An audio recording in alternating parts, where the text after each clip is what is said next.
Andrés, muy buenas tardes. Juana Morín y todo el equipo del diario 11/5N te saluda. ¿Cómo andás?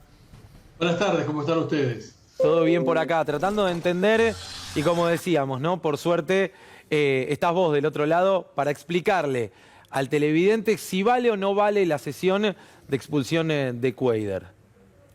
Y desde un punto de vista constitucional, la sesión es válida, porque según lo establece el artículo 88 de la Constitución, cuando el presidente se va de viaje, ocurre lo que se llama la cefalea temporal.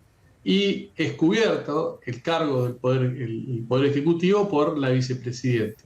Pero para que esto suceda, para en caso de una cefalea temporal asuma la vicepresidenta el cargo del poder ejecutivo, se tiene que dar el traspaso de mando a través de un acto administrativo formal, que es un acta que confecciona y da fe pública el Escribano General de Gobierno, en donde consta el día, la hora, el lugar, el traspaso de mando y el tiempo por el cual va a durar el traspaso de mando. Sin ese acto formal no hay traspaso de mando. Sin ese acto formal, la vicepresidenta no asume el ejercicio del poder ejecutivo de manera transitoria. Con lo cual, cuando se desarrolló la sesión del día de ayer, que terminó con la expulsión del senador Cuéllar, la vicepresidenta no se había concretado el traspaso de poder respecto de la vicepresidenta, con lo cual no ejerció en ningún momento simultáneamente el cargo de vicepresidenta a cargo del Poder Ejecutivo y de presidenta del Senado en su rol de vicepresidenta. Bien, entonces... Desde ese punto de vista, no existe ningún tipo de controversia, ningún tipo de dudas, y reitero que el principal responsable de hacer el traspaso de poder es el presidente, que es el que titulariza el Poder Ejecutivo, es el que se va de viaje y es el que tiene que garantizar el traspaso de poder antes de irse de viaje. Claro, o sea, para que quede claro, lo que debió ocurrir es que el escribano asistiera a Victoria Villarruel, que Villarruel firmara y una vez que puso el gancho Villarruel, Milei se va del país. No antes, no antes.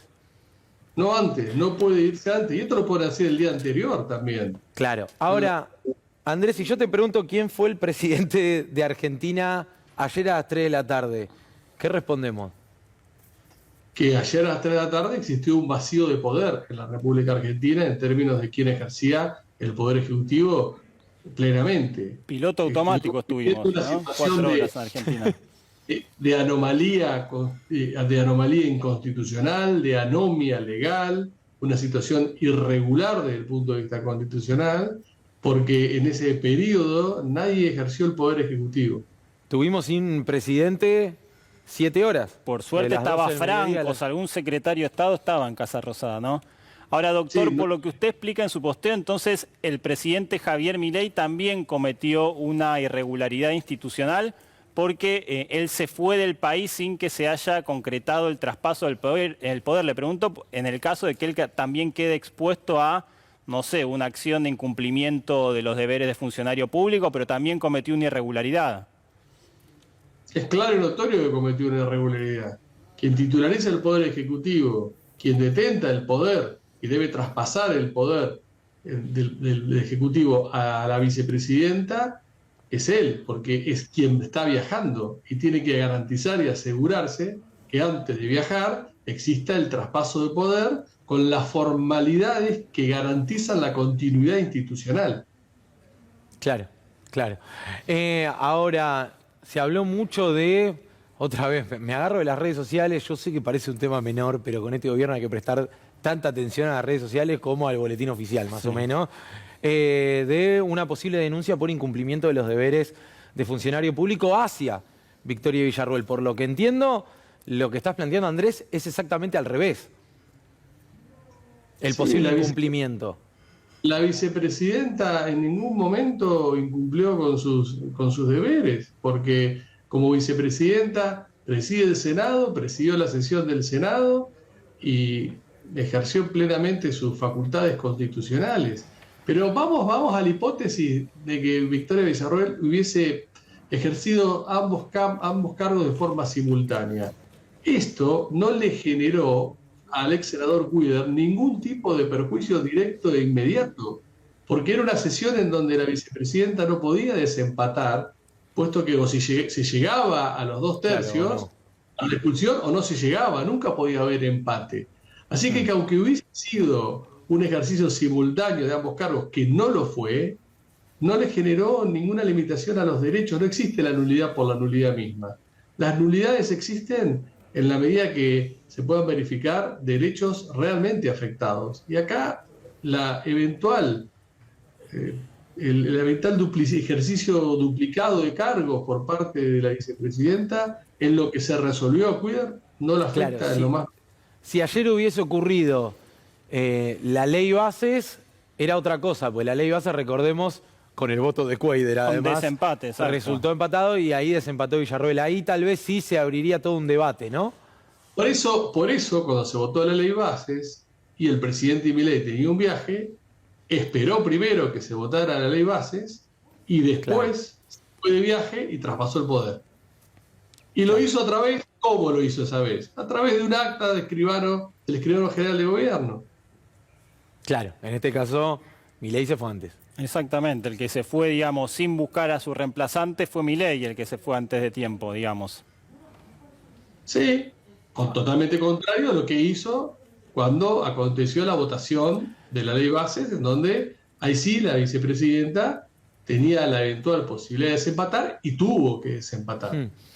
Ahí esperó que terminara la sesión, recién ahí se fue de viaje y el traspaso de poder. ¿Operó en ese momento? ¿Cómo operó? A través de un acto formal de traspaso de poder. Ahora, Andrés, sé que no tenés, creo que no tenés la bola de cristal, si la tenés mejor, así nos puedes ayudar, pero yo decía recién, especulando un poco con Ezequiel, bueno, tal vez el plan es que esto entre en un derrotero judicial que haga que la expulsión de Cuadra no se concrete, sobre todo especulando con que el peronismo no sume un senador más, una senadora más. En este caso, ¿es posible que esta presentación que realizó Cuadra a través de sus abogados progrese y que entre en un derrotero judicial, o vos decís no, rápidamente va a ser descartado o debiera ser descartado? Con este argumento difícilmente te haga posibilidad de éxito. Donde quizás pueda tener mayores posibilidades de éxito es que se violó el derecho de defensa, el derecho a ser oído. Es un derecho que está en la Constitución y en los tratados sobre derechos humanos que se aplica a cualquier procedimiento administrativo que tenga como fin limitar derechos o aplicar sanciones. Y la expulsión del cuerpo es una sanción.